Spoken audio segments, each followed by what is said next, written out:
Hello, wherever you are today. I am Ryan in Sacktown. That is Connor Danzy. And welcome to the maiden voyage of SixtKings. That's right, SixtKings. We'll get to the meeting of that in a moment. Thank you if you're joining us on YouTube Live. Shoot us a comment. We'd love to correspond with you. If you're catching the podcast on Apple, Spotify, or wherever your preferred podcast location is, we really, really appreciate it. Connor, how the heck are you doing today, my friend? Doing good, Ryno. It's been a while, so it'll be fun to catch up on all things Kings today. No doubt, Connor. It's been a little bit of a long off season. There's no doubt about that. But you know what? All is good. As I was telling Grant, this is the best time of the year for sports right now, and especially with the Sacramento Kings starting back up. This is a very, very anticipated season. And this is a season where expectations are extremely high heading into the first game, which is almost just over a week away, C-Dog. Yeah, week from Wednesday, and what better start than seeing the Golden State Warriors, and that's going to be really anticipating. You start off with Utah on the road, Lauri Markkanen and the Jazz. They'll be looking to surprise some people this year, so it's going to hit you quick, and then we're going to be in full swing before you know it. Yeah, and we'll get into the Kings schedule here in a little bit, but I look at the Kings schedule, and there's not a lot of areas where you think, okay, they can kind of let their guard down a little bit, for this 2 or 3 game stretch. I mean, they've got to pretty much be on it at all times during this season because they don't have a stretch of games where you're going to be playing lower tier teams in the Western or Eastern Conference. So again, we'll get to that in a minute. So I wanted to tell you a little bit about SixtKings. So the reason we're doing SixtKings is because, look, Sacramento went through a 16-year playoff drought. I think that number 16 has been synonymous in this city for a very, very long time. But last year, they broke that drought, and they crushed everybody's expectations. I mean, I don't think anyone in this fan base had, even the guy, Connor, that was at Summer League and said, Sacramento Kings, 40 wins. Even him, I don't think he thought the Kings would be the 3 seed in the West. But the reason we're focused on the number 16 is because that's how many wins it's going to take the Kings in the playoffs to win an NBA championship. And although it's a little far off still, I think everybody's eyes are really big right now looking at that prize. And this is going to be a fun journey to document because, believe it or not, this team really is not that far away. They've got some good pieces and arguably maybe one of the most talented and deep rosters in the Western Conference. So we're really excited for you to join us on this journey. We're going to be doing a weekly show with you. Connor's all in. I'm all in. Mike Brown didn't have us sign the contracts, but you know what? We're right there with the boys. So we can't wait to get this going. And Kimball, thank you so much for your interaction. I'm glad you're excited for the show. Says they were looking forward to this. If you're listening on the audio version, we are too. So it's going to be a fun ride all together. So Connor, let's talk a little bit about the preseason thus far. Kings 0-3 in the preseason. Kind of funny because they started the regular season off last year 0-4. But I look at the losses. You've got a loss to Toronto, 112-99. You've got a loss to the Los Angeles Lakers, 101. And then you've got the most recent loss in overtime to Golden State, 121-115. Connor, is there anything in the preseason thus far that has been cause for concern to you? Not necessarily. I don't put too much into the preseason. It doesn't really matter that they've lost all 3 games. You're looking at, can your new guys start to flow into the offense quickly? Can you find maybe a hidden gem at the edge of the bench that might get some minutes? But I'm not too worried about the normal guys because it doesn't really matter until the games really count in the standings. Yeah, you could go that way to a degree. There are some guys that I'm a little bit worried about, specifically one position, and that's the shooting guard position. It's been making the headlines here in Sacramento the last few days with Kevin Huerter being taken out of that starting role in place of Chris Duarte, which was possibly just for one game. Mike Brown said he likes to experiment, but it does cause a little bit of thought about, hey, what's going on with Kevin Huerter? He struggled at the end of last season. He struggled this preseason. Do you see that being a permanent change? And do you think that position at two guard is up for grabs, Connor? Yeah, you never know with Mike Brown. We saw last year KZ Okpala was the starting power forward for the first True. couple games. So obviously Kevin Herter, Malik Monk, Chris Duarte, they're all capable players of doing the job, but I think you need to start seeing Kevin Herter being more aggressive, knocking down his shots, because I think he'll get the starts in the first couple games, but if he's not clicking really fast, I don't think Mike Brown's going to wait any longer to throw in a guy like Duarte or maybe even Sasha and make a big lineup out there. Yeah, possibly. I think one thing about Mike Brown that we know is he's not going to hesitate to shake things up. He's going to roll with the group that is playing well at the time, and he will have a quick substitution for anybody that is not doing what is in the game plan for them. And granted, the offensive game plan is run and gun. Everybody pretty much has a green light. Shoot, Alex Len hit a 3 the other night against the Warriors. But that being said, I wonder when I look at Kevin Herter and I look at Chris Duarte, let's just take them two as the sample size here at two guard because they're the two that have started there thus far in the preseason. If Kevin Herter's not going to be shooting the ball effectively, he's not great on defense. Now you look at Chris Duarte, he's a wild card on offense. Look, in Indiana, he played really well his rookie year with Sabonis, but other than that, he's been injury prone, obviously ends up here in Sacramento. New start for him, but he's more of a scrappy guy. He's a hustle guy. He's a defensive guy. You know he's going to bring that. And so I guess I find myself wondering, and I'll kick this to you, Connor, if Kevin's not shooting the ball well, what's the risk of plugging a guy like Chris Duarte in where you know you're going to get that grittiness and effort on the defensive end? Yeah, I totally agree. Kevin Herter, if his shots aren't falling, then his value really diminishes. And you bring in a guy like Chris Duarte, who, like you said, he had a good rookie season, riddled with injuries in his sophomore year. Now maybe gets that second chance in a new location with the Kings. And I say if he gets in there and he's scrappy, I mean, he can compete for a starting two-guard spot quick because, like we know with Mike Brown, it's basically – it doesn't matter what your name is. It's all about production. And Right. if you're in there and playing well and producing like we saw with guys like Kessler Edwards last year, it doesn't matter who you are. You're going to find minutes. Yeah, it's a great point to bring up Kessler Edwards because towards the end of the season, when he first came over from Brooklyn, he got plugged in when he was playing well, like you said, and he did bring a spark on the defensive end. I think one thing that's noteworthy that we should add to the conversation here is other than when injuries affected the Kings starting lineup, Mike Brown started pretty much the entire starting five the entire season. So that makes me think that, let's not run to judgments that Kevin Herter's job is in question. But this is training camp. This is the time that these guys can get those reps. And it's the time that Mike Brown can tinker with that lineup. And he can see what's going to work and what's not going to work just off of the sample size he gets in these first few games. Because like you said at the beginning of the show, they hit the ground running. They got 2 games. They've got Utah and Golden State. It's kind of weird on the scheduling front that the Kings are also playing Utah and Golden State to wrap up the preseason. Maybe it's a travel thing. Who knows? But, it's one of those things that Mike Brown, he goes to his guys, and at the same time, he is not hesitant to try something new and ride the hot hand. All right, so let's get to another guy that has been getting a ton of talk in the postseason or in the offseason, excuse me, and rightfully so. Let's talk about Keegan Murray.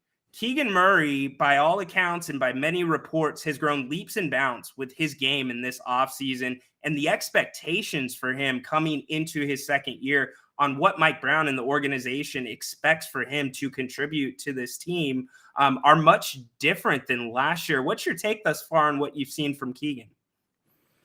Yeah, Keegan Murray, we saw it in limited time in the Summer League, what he can do against a lot of non-NBA guys, showing off the elite scorer that he could be in this league. And at the end of the day, Keegan Murray is projected to have a huge jump this year. A lot of people have talked about a Kawhi Leonard-like jump. I don't think it's going to be quite that, obviously, because he doesn't have the defensive power that Kawhi Leonard does. But if we can get Keegan Murray to have like 18 points, 6 rebounds a game, I think that elevates the Kings to a 50-win team.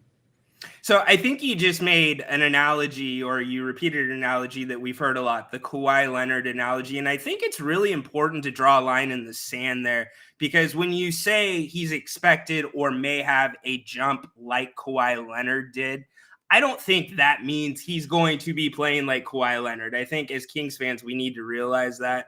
But Connor, I think your expectations would be more of doing it all for the Kings, being able to create his own shot, etc. Yeah, creating his own shot off the dribble, being more aggressive at the basket, because like any NBA player, if you're able to attack the rim like De'Aaron Fox can, that's going to open up your jump shot. The defenders have to sag off you a little, and that opens up just a whole lot of more options on the offense. Yeah, and teams are going to, and we've seen it actually in the preseason already. Teams have overplayed his jump shot and his set shot from three, and they've flown by him when he does that pump fake, and he started taking it to the hoop, which is something that a lot of Kings fans were very, very thirsty for last season, even though he did set the NBA record for rookie three-pointers. I think also a concern is rebounding, and that's not just Keegan Murray. That's across the board. But what does Keegan have to do, or what are your expectations in terms of rebounding and on the defensive end for Keegan if he's going to be the four for this team? Yeah, Keegan seems like he's obviously a nonchalant guy that is, I mean, he's everything you want him to be, but he needs to, when he's on the court, he needs to play more physical. He needs to get down there on the block, box people out, push around and stuff if he wants to grab rebounds. It can't just be one shot and then you're running back on defense. You got to create more chances. More chances means more points usually. Yeah, it does. And Keegan, with that rebounding, that changes the entire formula for the Kings. If you throw another guy in there, that can exponentially change your free throw attempts if you're getting offensive rebounds and do those little things for a team that likes to play really fast. And this preseason has been playing even faster at times than they played all last year. And mind you, they were number one in pace in the NBA last year. That gives them that quick break, that breather to go to the free throw line, reset if you need to, get a quick talk in with Coach Brown if you're De'Aaron Fox. So I think the rebounding piece is important, but the rebounding goes across the board for the Kings. And I know that's been a focus of the offseason for many fans. I know it's something to a degree the front office had to address, and the Kings did make a lot of moves at center. Currently, they're carrying JaVale McGee and also Alex Len. Neemias Queta still with the Kings. He's likely going down to Stockton. He's on a two-way deal. So how do you feel about the situation at center for the Kings? And do you think JaVale McGee is a really good fit for what they're doing with the second unit? Yeah, I think a lot of people saw the postseason series and saw what Kevon Looney did to Sabonis, but we can't just glance past the fact that Sabonis led the NBA in rebounds last year, and I absolutely love the addition of JaVale McGee because he's exactly the veteran kind of guy you need that can get a lot of rebounds. He has a high IQ and he can protect the rim, which is something that Alex Len, obviously, he's a decent player in the plug and play, but I like JaVale McGee. He's lengthy and he obviously has a lot more experience when playing in big games. He played on Team USA, and I think he's a really good addition for this team to just be the backup center this year. Yeah, and here's another really positive about JaVale. He seems to fit pretty well with the get up and down offense that the Kings really like to play. You know, he's won a championship with the Golden State Warriors. We know they like to play at a fast pace. But JaVale also is actually really good at the pick and roll. And we all know one guy that's actually one of the best guys in the NBA with the pick and roll, and that's Malik Monk. And we've seen some chemistry developing between Malik and JaVale here in the preseason. So do you see them anchoring that second unit? And do you think that's something that will ultimately kind of change the way Mike Brown coaches the team when that second unit comes in? Yeah, I think that could be a really good duo off the bench because JaVale McGee is a really good lob threat. And if Malik Monk, he can set a high screen and then either McGee rolls to the basket for a lob or Malik can then pop for a three. And again, that's just another thing that you didn't have last year off the bench with the center, because the additions the Kings have made this offseason have just made them a whole lot better, I think. A lot of people weren't too happy and they weren't impressed that they didn't make a huge splash in free agency, but all these pieces that you didn't have last year are only adding on to a 48-win team from last year. Yeah, and you bring up a great point too about making the additions in the areas where they needed incremental improvement. And this game in the NBA, it's about incremental improvement, whether it's individually or whether it's as a team. And I think there's that expectation from top down right now in that organization. I mean, Mike Brown's preaching about this team being a family.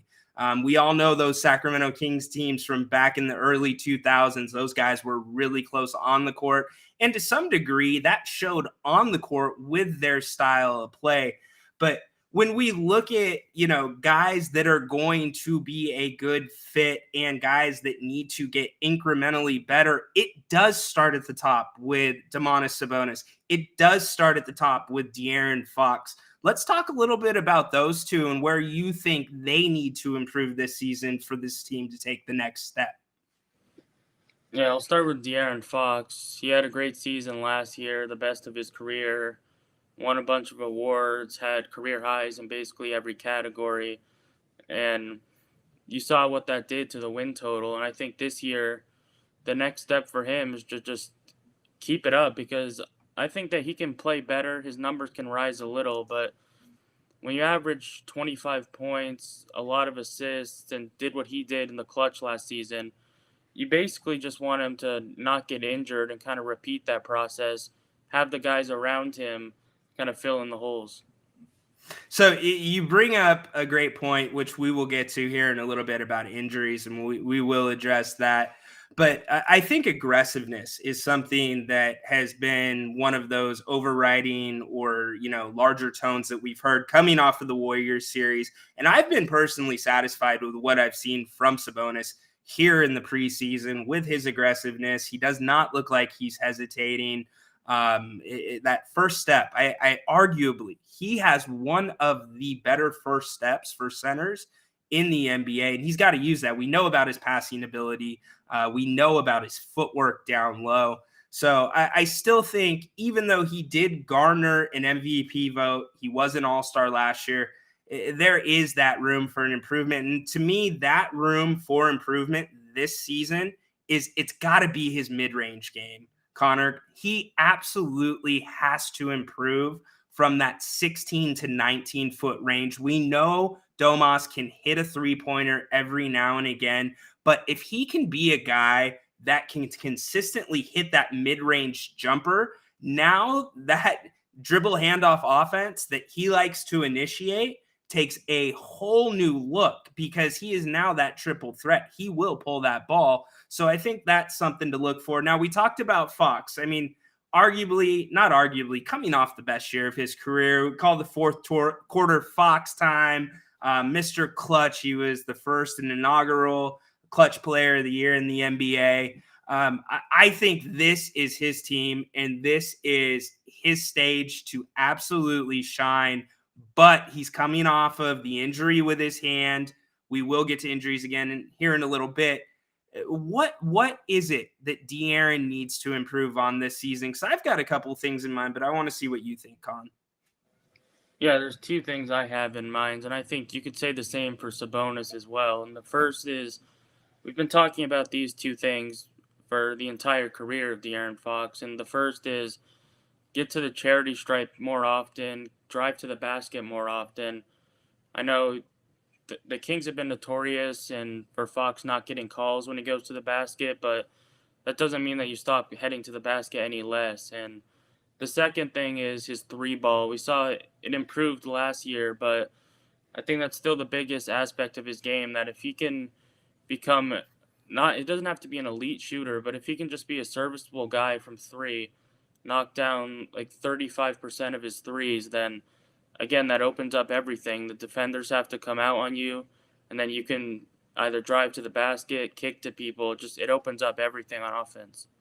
It does. I'm going to add on to that. I agree with everything you said. He has got to up his assist numbers. And again, we talk about incremental changes.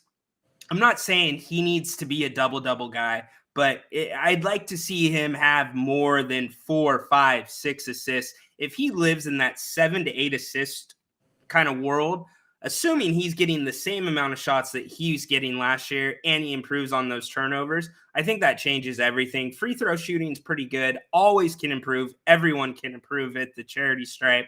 But I think Fox, he's figured it out, right? I mean, we talked about Keegan and the jump that he needed to take. If De'Aaron Fox or if Keegan Murray takes a similar jump that De'Aaron Fox took last year, this team is going to be in really, really good shape.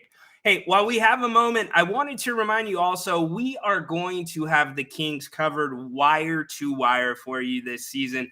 Not only will you have the Sixth Kings podcast, which we are happy to bring to you, Con and I will be doing this every single week, but also Grant Napier will have the If You Don't Like That pregame, halftime, and postgame shows on his channel if you don't like that. Also, Wednesdays with Jerry Reynolds. Those are going to be really cool. And in fact, we just learned yesterday, Jerry Reynolds will be joining us for a decent amount of the halftime shows and some of the post-game shows. So we're extremely excited about that. Also, if you have not checked it out already, go check out the Pro Sports Fans app. It's an amazing fan interaction app. You can follow whichever teams you want, and you have content creators and professionals that are following whoever your team is, whether it be the Sacramento Kings or whether it be the 49ers or Seattle Seahawks in football. It's an amazing state-of-the-art, brand spanking new application that you can just do just about everything on. You can go check it out. It is on Apple. It is also on Android. PSF app. In fact, Grant is going to be covering the Kings, and I will be covering the Kings with him on the PSF app this season. So go ahead, download that, and stay tuned to our social media channels because there's going to be lots of updates and more information coming on where you can catch us on those shows and also when you can catch us on the PSF app. So again, PSF app, Sean Salisbury's done an excellent job with it. Connor, have you had a chance to check out the PSF app yet? Yeah, I'm on it. It's great. Like you said, any team, anything that has to do with sports, they have a person for you, a forum you can go into, chat rooms with a lot of people that share the same fandom as you, and it's really good and it's growing quick. Yes, it is indeed. So we're really looking forward to that. Go download it. Available on Apple and Android, and most of your devices, supported devices. So, all right. So we talk about Sixth Kings, right? And we've talked about the 16 years. Well, let's get to the other side of things. The 16 playoff wins that the Kings will need to ultimately bring an NBA championship to this city. Something that I think everybody has dreamed of, felt like we should have had at one point. But it's a journey that the Kings are including the community in. And this just truly does feel like Sacramento's team. And so when we talk about the 16 wins and we talk about the playoffs, Connor, this Kings team was really, really healthy last year. Extremely healthy, by far the healthiest in the NBA. They won just under 50 games. Do you see any scenario? Because we have to figure, and whether the Kings are set up better than last year or not, you have to figure the injury bug's going to hit a little bit more than they did. Are we looking at a situation with the Kings where this could be a better team, but with a worse record? It's possible. I think you can say this for the Kings and the 29 other teams in the NBA. One player goes down on one play, and your season can be over if your superstar goes down. I think that the Kings, with how lucky they were last year, you're probably going to have a lot more injuries, like you mentioned, but it's all about weathering the storm with Mike Brown. He can trust his other guys, next man up, but if you lose Fox, Sabonis, Murray for any extended period of time, that's going to make it a lot harder to get wins. Yeah, and it's interesting that you said those three. Those are definitely the first three you think of. But I think in that order, last year we had the entire debate about, who is more valuable to this team. Is it Sabonis? Is it Fox? Now we add in Keegan Murray's name to that. Where do you rank those three players in terms of importance to the culture of this team and the fabric of this team of what they do on the court? Yeah, I think it's really tough between Fox and Sabonis, but I think we saw last year that it's De'Aaron Fox's team, and they're gonna live or die with De'Aaron Fox at the end of games. So I'd put him in first. I put Sabonis in second, but it's so close because of what he does with the offense, his passing ability, his scoring around the basket, and then if Keegan Murray can be close to Fox or Sabonis in any way, that's just going to be gigantic. If he's closer to being as good as Fox and Sabonis than he is to guys like Kevin Huerter and Harrison Barnes this year, then I think the Kings are going to have a really good season. Yeah, and I think that the front office is banking on him being that guy. And, you talk about Fox and, him being most important. It makes me think of, I believe it was game 5 when Harrison Barnes missed the three to win the game for the Kings in the playoffs against the Golden State Warriors. And, the thought was, who's going to be the guy that takes that shot for this team? And we all kind of sat there and thought about it for a second, right? Well, Sabonis, he's not really playing super well. The Warriors have kind of shaken his confidence. Keegan, he was playing better towards the end of the series. But outside of Fox and Malik Monk, there wasn't really a guy on the roster that it's like, okay, this guy can create his own shot. And that is the guy we are going to if Fox is going to be covered at the last minute for a game-winning shot. And I think with the depth on this roster, that's changed. And I think Keegan is one of those guys that they are looking at to be that guy. And let's throw another name in there. And I don't expect him, and I do not consider him in the same class as the guys we're talking about right now, but we're going to bring him into the conversation. And if you listen to local radio, you've heard it. Sasha Vezenkov. I love that. I love that European guy how he says Vezenkov.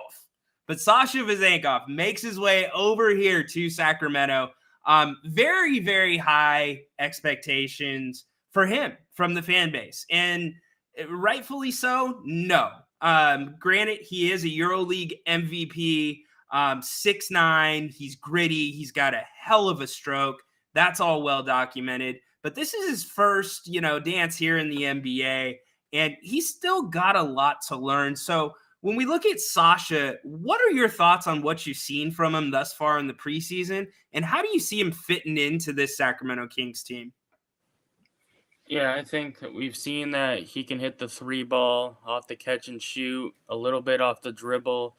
I think that's going to be the most important thing for him. Like Keegan Murray, can he get the ball in his hands and beat a defender and score a basket from anywhere on the court? And you're going to need him to do that. If he's coming off the bench, you're expecting him to probably be the 7th or 8th man on this team. And that's going to require they're expecting production for you to score baskets. If you can score, let's just put a number out there, like 10, 11 points per game is probably around what we'd like to see from them. And if he can do that for this team, I think it's going to be really important. Yeah, I don't know if he's going to get the minutes for 10 and 11 points. I know he did it on short minutes in the first preseason game. But I think that growing and learning curve for Sasha is going to be a little bit more dramatic. Now, that being said, Grant is on the record saying, he is going to get minutes. He's going to be in the rotation. There's probably going to be a game or two that he helps you win. Because that's, as you've talked about, that's Mike Brown, right? He rides the hot hand. If he's got a good matchup, he's going to keep that guy in there. But I think Sasha, this offense is incredibly, it's not easy to step into. Let's put it that way. I was going to say incredibly difficult, but I think that's a little bit too far if you're a professional. It's so much predicated on reads. I mean, this offense, it reminds me at times somewhat of the triangle offense, a modified triangle that the Lakers and some of the Phil Jackson teams used to run. And I say modified triangle when they do a 2-pass strong side triangle and they've got a guy cutting while Sabonis or whoever has the ball is making that option decision on whether to pass, dribble, or to shoot.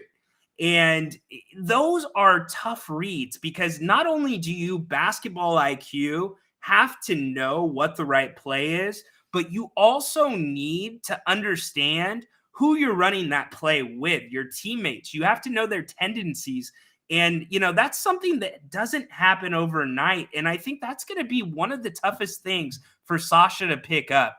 So what do you see in terms of that on offense? And then also, how do you feel about him on defense so far from what you've seen in the preseason? Yeah, I think that on offense, it's going to take time for him to get used to the system, for him to build up the chemistry.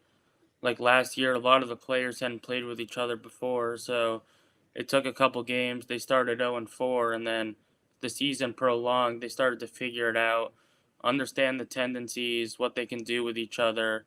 I think it's going to be the same for him. And then on the defensive end, European players usually have that stereotype that they come in, they can shoot from anywhere on the court, but there's almost no defense. So he's going to have to combat that. I think that he can be a capable defender, but it's going to take a lot of hard work like it has for Keegan Murray. You're going to have to, because if he's on the court not making his shots and he can't play defense, then he's not going to be playing. So on nights when his shot's not falling, you have to find the way to stay on the court to Mike Brown and make an impact on the game. And I think that has to happen on defense. Yeah, you bring up a great point with the Keegan Murray analogy because Mike Brown was quick to put Keegan on the bench if that shot was not falling. But then at the same time, if that shot's going, Keegan had a lot of success being one-dimensional at times. I mean, it was spot shooting. Granted, he is excellent at it, but that's what it was. There wasn't much variance in his game. So it'll be interesting to see how Sasha finds those differences and, negotiates whether he's able to, work his way out of a slump. Let's put it that way. If he's not shooting well, he's a professional. Most of them can. But I think it's going to be something to watch. But I think we do need to temper our expectations on Sasha. He may blow us all away. He very, very well may do that. But, at the same time, he is a rookie. He's an older rookie. He is still a rookie. But actually, Connor, did you hear De'Aaron and Domas and the rest of the veterans? They said, nah, Sasha, you don't have to carry a backpack or do anything like that. So you think he's getting off easy a little bit? Yeah, probably, since right? He's a rookie in the NBA, but he's a lot older than most rookies coming over from Europe. Yeah, no doubt. Well, I guess he has to learn how to drive with the steering wheel on the opposite side. So that's a rookie adjustment in real life. So we'll give him that. I guess that negates the backpack. All right. As Grant would say, we've got haunted house, haunted horse. Check it in. Is this the new show about Portland Trailblazers? I love Scoot Henderson. All right. Well, the Blazers, thank you for that Portland contribution, haunted horse. The Blazers make a big splash, getting Scoot Henderson, sending Dame to the Bucks. It's a great time. Appreciate it, Chris, to transition to the Western Conference, Connor. This is not a one-team Western Conference. The Kings are going to be competing with a lot of the same teams that were in the playoffs last year and maybe even a couple new ones. What's your take on the Western Conference and, top to bottom, who do you see being the top three in the Western Conference? Yeah, the West this year, every year experts come out and say the West is really hard. It's going to be really good this year. And there's teams that always have high expectations that just fall, and then there's teams that nobody's looking at, like the Kings last year, and they surprised everyone. So this year, looking at the top of the West, I think that the Nuggets will stay put with the 1 seed. I'm not sure they'll continue that into the playoffs, but I think they'll be the best team in the regular season. And then I think with 2 and 3, it could be a lot of teams, and I think the Kings are in that conversation. I think the Memphis Grizzlies, even without Ja Morant, with how well that team plays without him historically, they'll be in the mix. And then I'm sure there'll be a curveball, like maybe one of the older teams like the Lakers or Clippers gets up there. The Suns have high expectations, and I really like some of the young teams like the Thunder and Rockets this year. So you hit on, so right at the end, you said the Rockets. The Rockets are getting a little bit of buzz. Obviously, they end of the year last year, they send out Eric Gordon to the Clippers. Kevin Porter Jr. today, who currently stands accused of domestic assault. He was sent to Oklahoma City, who immediately waived him. But the Rockets did get Fred VanVleet in the offseason. They look like an interesting team. To me, they don't look like a playoff team, but they could cause a little bit of noise in the West. Yeah, I could see them at best squeaking into one of the last play-in spots. And that's a jump that you can expect from, like we saw with the Thunder last year, and they're expected to take a bigger jump this year with the Rockets and how young that team is, and they add a couple veteran pieces like Van Vliet and Dylan Brooks. Yep. You still have guys that are probably only going to get better, like Jalen Green, Jabari Smith, and one guy I think that's really underrated is Alperen Sengun. He's like a mini like Sabonis. Yes. That does a lot of the things that he can do, and if they can kind of use that Kings mold, I can't believe we're saying Kings mold in 2023, but if they can build around that with the core that they have, I don't see why they can't maybe make the play-in this year. Yeah, I don't know if I have him in the play-in, but I do like that you brought up Sagoon. He is, if Domas is the Diet Coke to the big man, as we call him in Denver, the Joker, Nikola Jokic, then, he's got to be option 3B. He's actually really, really good and talented, and he's young too. So, let's talk about what you just said for a second. The Kings mold. That's really interesting because for 16 years, the mold was don't be like the Kings. So what is the Kings mold in your eyes? Let's have two guys, one down low that can pass the ball, score around the rim, and then it's another guy that can be a volume scorer around the kind of a 3-level scorer like Fox if he can get that 3 ball down.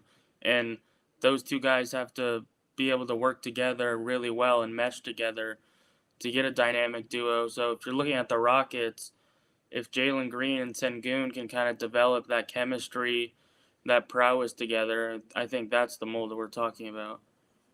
I like that. And let's add another name into the mold because we talked about the shot that he missed in the Warriors series that would have won the game. Harrison Barnes, it had that shot gone in. Let's be fair about this, everyone. Everybody would have been yelling from the rafters, re-sign Harrison during the series right now. He has to be back in Sacramento. But you talk about the mold, and I think about glue when you talk about Harrison Barnes because he is just one of those guys. You hear it from everybody, and I'm going to be played out and say it, consummate professional. That's what he is. First guy in, last guy out.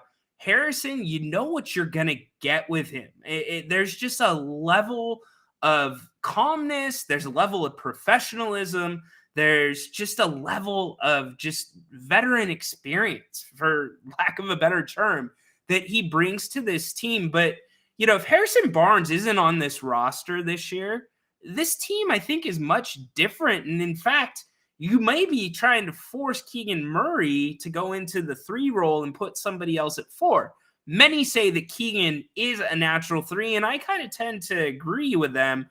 But it's also, while Keegan's in this time of, development and progression in his game, it's nice to know that you still got Harrison next to him in the front court.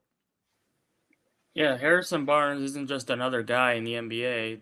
Just last week, ESPN had him as a top 100 player in the NBA still. So, not saying that ESPN has any credibility with their rankings, but Harrison Barnes is still a really good 3-4 option. And if he can still score, he's going to come in, do the things that you need someone to do. A guy like Harrison Barnes, guys like Tobias Harris that just come in and they can score that quiet 15 points. And It may not look sexy or flashy, but when you look at the box score at the end of the game, you can tell the impact that that player has. Yeah, and there's a reason that every trade deadline we hear Harrison Barnes' name. And it's not because the Kings want to deal him, it's because other contenders want to get him. So it's not a coincidence that he is as important as he is to this Kings team. Once again, you are tuned in and joining the Sixth Kings podcast. I am Ryno. That is Connor Danzy. We are happy to have you with us if you are watching on YouTube or listening on your preferred podcast platform. We're going to be coming at you every week with really good Kings content and just really getting you to come on the journey of this team with us, talking about what it's going to take after the 16 years of losing to get to those 16 playoff wins to win a championship. So thank you for joining us on our maiden voyage. We look forward to having you back the rest of the season. So we talk about Harrison. We've talked about pretty much everybody on the roster. That is going to be somebody. Malik Monk, we've hit on a little bit, but when you look at this rotation, Connor, and you look at last year, the Kings were so focused on offense, and it showed, right? They played to their strengths. Mike Brown, again, this offseason, I've said postseason like 4 times, and it's because baseball's on right there. But anyways, Mike Brown has really been harping on defense again here in the preseason. So do you see any change with this team on the defensive end, or should we expect any significant difference on defense? Yeah, I think the expectations are that the defense has to be better this year and that they can be better. And you mentioned we're talking about most of the players on the team that have an important role. And I think the one guy we haven't touched on that fits right into the defense is Davion Mitchell. And it's Kings fans are probably getting pretty tired with him. And this year has to be the year that he steps up. He has to have a better role on offense because you know what he can do on defense. He's really the spark on the bench on defense. You can just plug him into a guard, and he has possessions where the crowd goes wild just because of how focused and how concentrated he's able to be on the ball and not let opposing players score. So he's vital to the bench to be able to develop a 3-point shot, and he just has to be serviceable on offense. You can't have his offense be the downfall for the team. He just has to make a couple shots, and that should be enough for him to stay in the game. So I'm so glad you brought up Davion because he did slip my mind, and he is extremely important to what this team's going to do this year. Or I should say his success on the offensive end is going to be very important to what the team does. You said the word serviceable. What defines serviceable statistically for Davion? I'd say if he can score 7-8 points off the bench a game and shoot 32% from 3 and get a couple assists, it's not just about him making shots. It's also about him coming off the bench for De'Aaron Fox and not having a giant drop off in how the offense runs. Obviously, Yes. The scoring is going to drop off from Fox to Mitchell, but can he still run the offense, run the pick and rolls? Because we saw last year off the bench, it was Malik Monk doing a lot of that work. Can Mitchell be the ball handler off the bench and let Malik Monk do his scoring and shot creating? Yeah, it begs the question whether Malik Monk is going to be that point guy, right? And not necessarily point guard, but the point guy for the offense, where it centers around. Because Davion, like you said, if he can knock down a few threes, which he did at times last year, but it wasn't consistent. You weren't expecting the ball to go in. And credit to Davion. He worked this offseason with Steph Curry's shooting coach. He has really put some time into the offensive end. But he's got to be somebody that can be in the corner where Malik can kick out to him and hit that 3. But, I think Mike Brown, too, has to change or tweak a little bit of what that second unit does versus what the first unit does. And I think that will help Davion and everybody else on that second unit excel and play to their strengths. You brought up the pick and roll with Malik Monk. If you've got JaVale and Malik running pick and roll instead of Sabonis and Fox with a dribble handoff, that's a nice change in style for the Kings and for other teams that have to defend two different ways now, two different, completely different skill sets. But Davion, too, there's been a lot of talk. You know, he needs to get into the flow of the game. He needs 14, 15, 16 minutes, or else he's not going to be effective. Well, Davion, you're a professional. You've got to be able to make the most of the minutes that you get. And I think he knows that now. And that's an expectation in his head because he's working so hard at it on the offensive end. And if he starts clicking on offense with this team, it really takes away that restrictor plate. I mean, that really does take this offense to the next level while giving Fox and Sabonis a rest. Yeah, you could argue that after the jump that we're expecting from Keegan Murray, the next most important jump would be if Davion Mitchell excels on offense and can play 20 minutes off the bench, running the offense at point guard. I think that'd be vital to the success, and just another thing that you didn't have last year that you're now adding on and getting better at this year. Yes, and I'd be remiss if we didn't mention, obviously, Sacramento's own from Folsom High School, Jordan Ford. He's currently on a two-way deal with the Kings. He's gotten some run here in the preseason. And then also Colby Jones, the Kings' second-round pick. I thought Monty McNair and what the Kings did in the draft this year was absolutely brilliant. What are your thoughts on the front office's moves in the draft and Colby Jones? Yeah, first look on draft night, I think a lot of Kings fans were disappointed that with what they did, and they didn't really understand immediately. But you look at what they've done. They've gotten Colby Jones. They got Jalen Slauson. And Colby Jones looks like he can be a pretty good player in this league. He has a lot of size. He can defend. And just another piece that if he can be even crack the rotation and make any impact, I think that's a plus from where he was taken in the draft. Got muted. I had the cough button on. No doubt. And the draft day, I think what you're talking about is Chris Murray, right? I think a lot of the Kings, first off, it would be really hard to tell Keegan and Chris apart at this point if you've seen him. And Haunted House, is that your name? Yeah, you guys have Chris Murray in Portland. I think you're going to enjoy him. But for the Kings to offload Richaun Holmes' salary and then circle back in the second round where they get an exception with Colby Jones's contract because he's a second round pick towards the cap, because they liked Colby, but I think Chris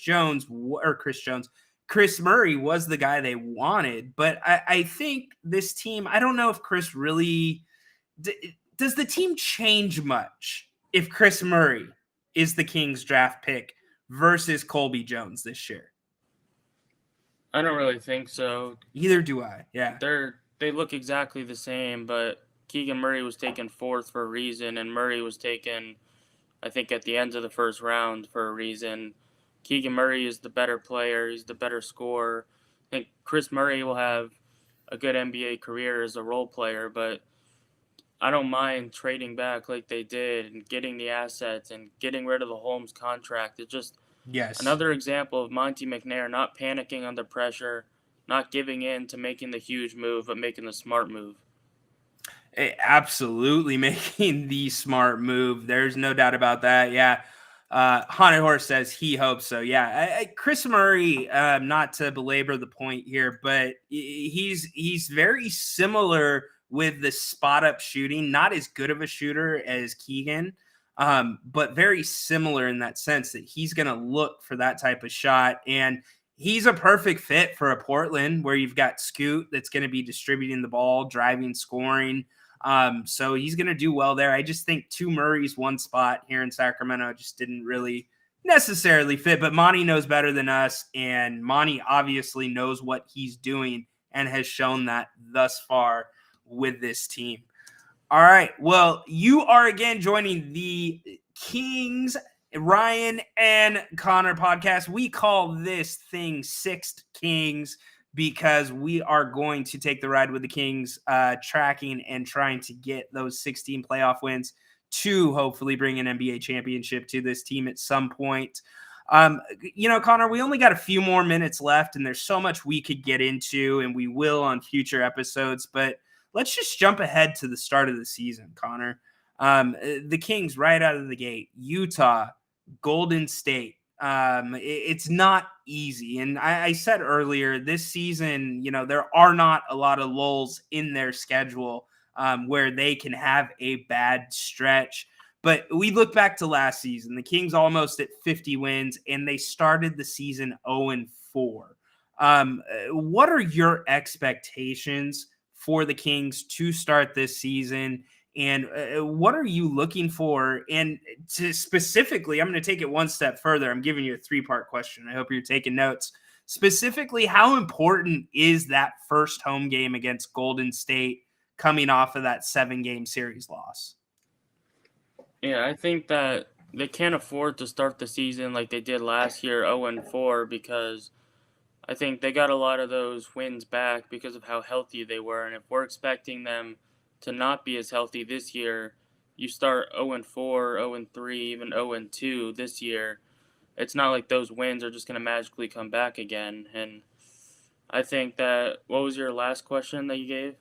The Golden State game. How important is that first home game against Golden State to setting the right tone for this team, both on the court, but also the fan base?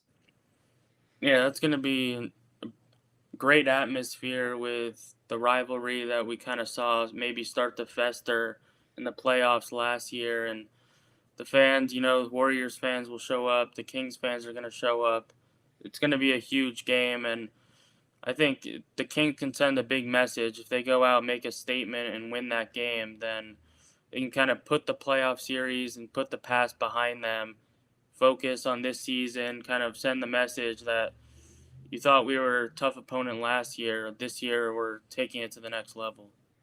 Yeah, no doubt. And just to let everybody know, so the Kings do start out in Utah, as we mentioned. And that is on Wednesday, October 25th. Now, remember, go check out Grant Napier's YouTube page. If you don't like that, check him out on Twitter at Grant Napier Show. We will have pregame, halftime, and postgame coverage just like last year. And we've got a bunch of new stuff planned for the shows. Jerry Reynolds will be joining the shows at the halftime shows from time to time, and also the post-game shows. So that'll be a lot of fun. But you look at the Kings, we talked about Utah, we talked about Golden State. Then they go straight into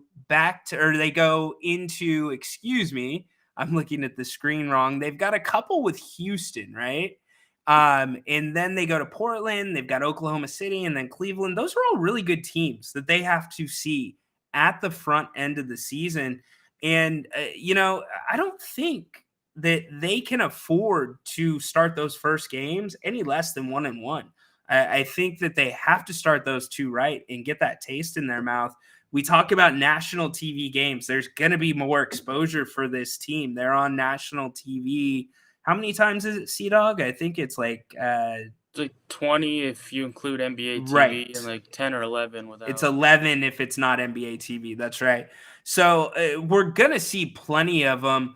But, I just think it's so important that they come out, they get that hot start, they play well, and they evolve. I think that's a word we're going to have to talk about a lot more, is evolve, because although they do live and die by that 3 ball, and they have taken a lot of 3 balls in the preseason, most recently 45 against Golden State, game before against Los Angeles, I believe it was 52 or 54. So, you can only do so much prep for a team that's a shooting team on film, but when that three ball's not falling, the Kings have to find alternate ways to score the ball, and they have to grow as a team, whether it's offensively or it's offensively and defensively. So I'm going to be looking for those key changes because I expect the Kings are going to live in that 45 to 50 3-point shots a game range. Don't you think, Con?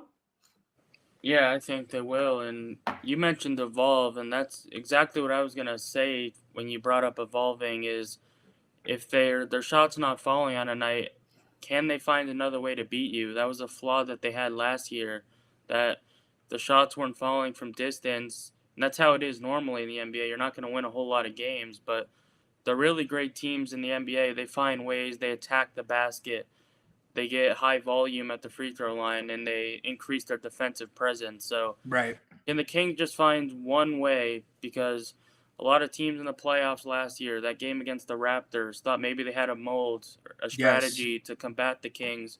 So can this year, can they evolve? Can Mike Brown and the players find a way, win a couple games that maybe you shouldn't be winning when your 3-point shots aren't going in?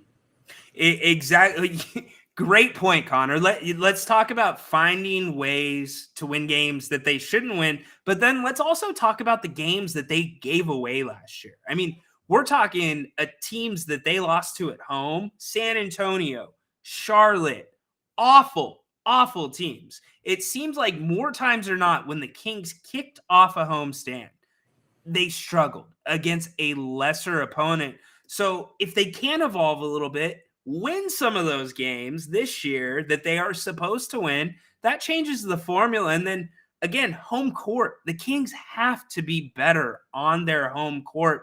What do you attribute that to, Connor? The struggles on the home court? And what do you think they have to do differently this season to kind of make that different? Because they have the best fans in the NBA. Yeah, I don't think anybody has the clear answer on why they were so bad at home. Like you said, the best fan base in the NBA, loud every night, everybody standing in their seat. And I think it's just going to come down to this year kind of being year 2 in the process. Get more comfortable playing at home in front of all those fans. Just more comfortable with everything, making your shots, being down, not being too worried, make those comebacks, go on those little 7-point runs.